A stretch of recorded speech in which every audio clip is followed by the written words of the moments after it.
ఆంధ్రప్రదేశ్లో పేపర్లలో హెడ్డింకులు మారుతుంటాయి, లేదా పేపర్ల లాయల్టీస్ని బట్టి వార్తలు మారుతుంటాయి తప్పించి ఈ వ్యాపార పారిశ్రామికవేత్తల వేధింపు రాష్ట్రానికి పెట్టుబడులు తీసుకురమ్మని చెప్తాం, ఆ తెచ్చినోడికి భద్రత కల్పించాం, పైగా రాజకీయ కక్ష సాధింపు చర్యలు చేపడతాం.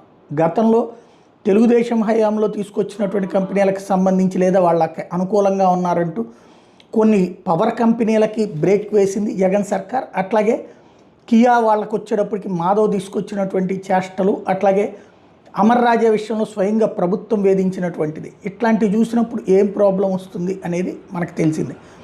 అదే సందర్భంలో ఇప్పుడు చూస్తే ఓ పక్కన పోర్టులు అదానీని జిందాల్ని వేధించినటువంటిది చూసాం. అదానీ గురించి తప్పుడు కథనాలు, జిందాల్ని అయితే కనుక ఏకంగా అరెస్ట్ చేయించేటటువంటి ప్రయత్నాలు, ఇట్లాంటివన్నిటిని చూసాం. దాని ద్వారా రాజకీయ లబ్ధి ఏమన్నా